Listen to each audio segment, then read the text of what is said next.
What is up? My name is Peter, and I'm here to answer all of your pre-flop questions, as long as they're good ones. I've been playing poker and PLO professionally for a few years, and I've been using Munker Solver since it first came out in early 2017. It was so exciting that we finally had a PLO and multi-way solver available to us. And for me, and I know for you, the most important and interesting part of that was pre-flop. Did you guys know that pre-flop is the only street that happens every hand? Okay. And because of this, small pre-flop mistakes snowball and kill your chances of ever winning or moving up. No matter how well you play post-flop, if you make a pre-flop mistake, you're starting the hand behind your opponent. But on the other side of that, if you play pre-flop better than your opponent, you start every hand with a head start in EV. So now we get that pre-flop is important to a winning strategy, but what we don't get is how to get those pre-flop ranges. We know that they're available in Munker, but there are some problems getting from Munker into our heads. So, for a lot of players, the first problem is that it's prohibitively expensive to buy the Munker license and rent the dedicated servers needed to run a preflop sim. And for the players that do have the money and skills to run those sims, they run into the problem of, how do I interpret it? Like, you have lists of 250,000 hands on every stack size, every situation, and there's no way to directly memorize it. I wasted so many hours trying and failing to memorize those ranges myself. Well, we do have a solution to both of those problems. And you guys guessed it, it's the PLO Matrix. So what we have with the PLO Matrix is an ingenious way of displaying the PLO preflop ranges. With just 2 clicks, you can look up any hand in any situation. Now, I know you guys are excited, and I am too, so enough jerking each other off. Let's get into this thing and see how to use it. Okay, so when you first get to the Matrix, you're going to choose your stake level.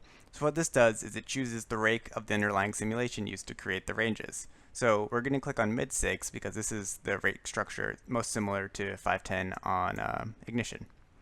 Okay, so when you first get to the matrix, you need to choose your stack size. So you go down here and you choose from this menu the stack size you're going to be using. So I'm going to go 100 big blinds for our bottom left. You'll notice that it's mirrored, so you have an option to choose a second stack size.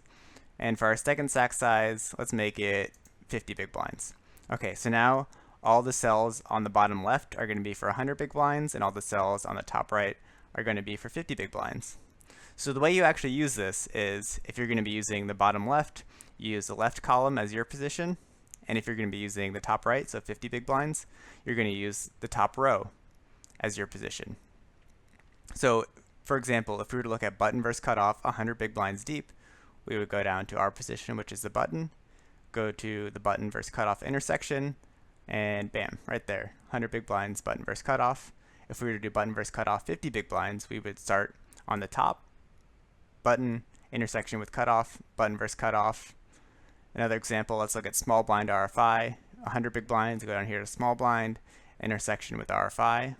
And then if we were to do 50 big blinds, small blind RFI, we'd go to small blind and RFI.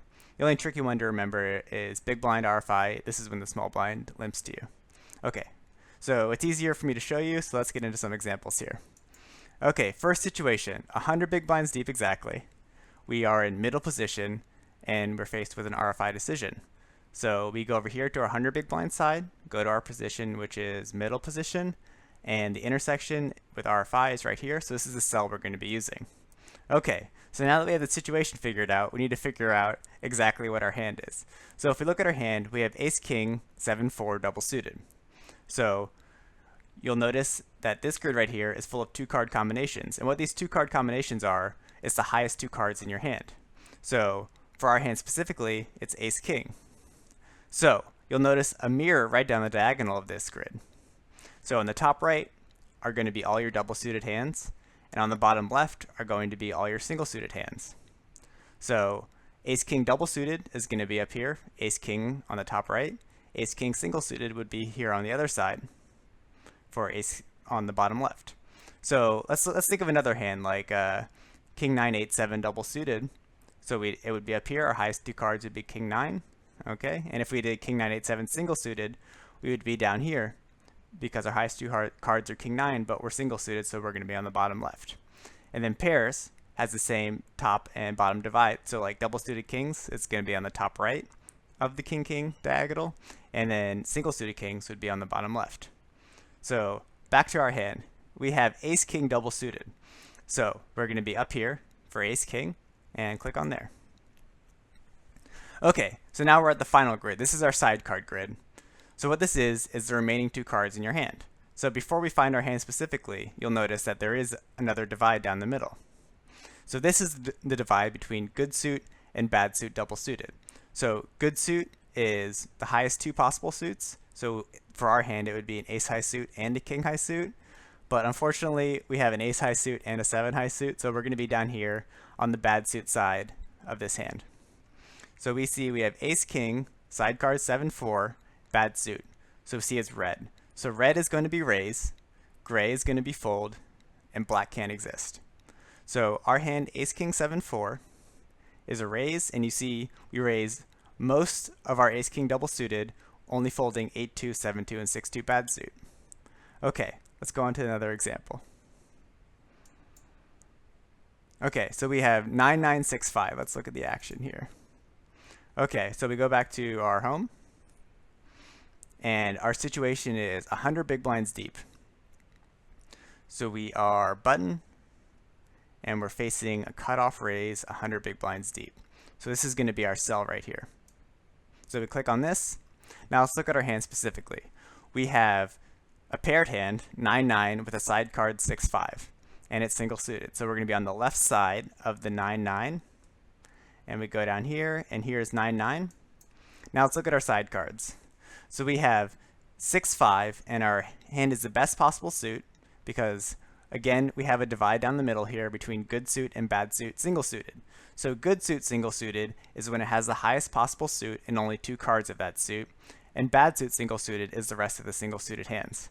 So we see 9-9-6-5, good suit is going to be a fold. And we can actually get a good sense of the range. This is the real power of the matrix, where you can see exactly what type of hands you're going to call, which ones you're going to raise. And we see for ours specifically that 9-9-6-5 is a fold, and we fold versus the cutoff RFI. Okay, next one. We'll go back to our home. What's the situation here? We have 94 big blinds. Small blind RFI, we'll call it 100. So we go down here to small blind, intersection with RFI, and let's click on it. And let's look at our hand again. So we have 9-6-5-3 double suited. So 9-6 is the highest 2 cards in our hand. So we'll go over to the 9-6 on the double suited side, and we'll see that 5-3 side cards is a fold. And we made a mistake here. So whenever I make a mistake like this, I try to look around in the matrix and see exactly where the line is. So we go back to small blind by using this navigation bar up here. And let's look, maybe if we had 9-7, what type of hand would be open? So if we have 9-7 double suited, looks like we're opening 6-5 good suit and 6-5 bad suit. Let's go back one more time to small blind using the navigation bar. Let's look at 8-6. So 8-6 looks like 5-4 good suit, 5-4 bad suit. So it seems like when we're down in this area with a double suited hand, we're going to be looking for the most connected possible. So like 9-7-6-5, 8-6-5-4. So like an extremely connected hand. So this one, it's not even close. It's not even 9-6-5-4.